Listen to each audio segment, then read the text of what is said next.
Hey guys, we are on day 131 in our Bible reading plan, and today we're reading in the book of 2 Samuel chapter 10 and in the book of 1 Chronicles chapter 19, and we're reading the same account. So both chapters open up with the information that the king of the Ammonites has died and that his son has come into the throne. And so David is going to send some messengers to offer condolences because the king of the Ammonites had been so kind to him. We're told David has good intentions. We're told that he sends messengers, not warriors. And the new king, Hanun, he gets some bad advice from his leaders. They convince him that David has malintent. And so they take these messengers and they completely embarrass them. They shame them. In verse 4 of chapter 10 of 2 Samuel, it says, "So Hanun took David's emissaries, shaved off half their beards, and cut their clothes in half at the hips, and sent them away." And verse 5 says, "When this was reported to David, he sent someone to meet them, since they were deeply humiliated." And he tells them, "Stay in Jericho until your beards grow back."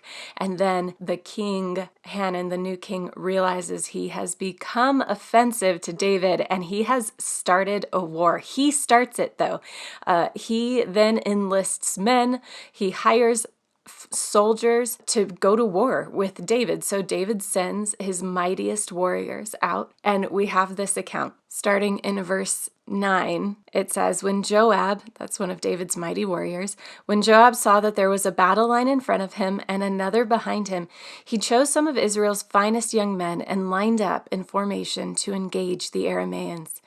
He placed the rest of the forces under the command of his brother Abishai. They lined up in formation to engage the Ammonites." And in verse 11 he says, "If the Arameans are too strong for me," Joab said, "then you will be my help. However, if the Ammonites are too strong for you, I'll come to help you. Be strong. Let's prove ourselves strong for our people and for the cities of our God, and may the Lord's will be done."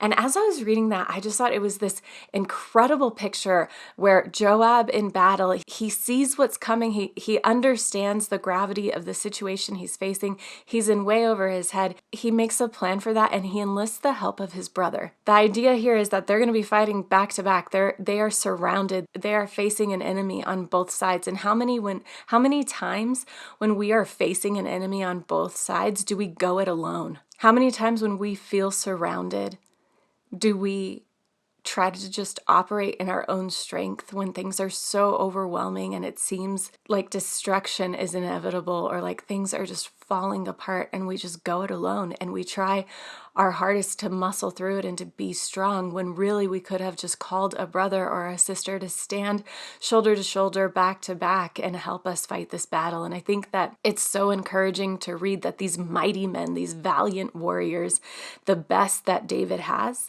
they rely on each other and they rely on the Lord. May the Lord's will be done. And I think that if we could be people who went to the Lord first and then relied on one another as well, that we could face anything together and come out victorious as David's men come out victorious in this battle against all odds. I hope that encourages you today. I pray that you have an incredible day and that God would just bring people into our lives that we could rely on, that we could depend upon, and that we could come around and support as well in those hard, distressing times. Have a great day, guys.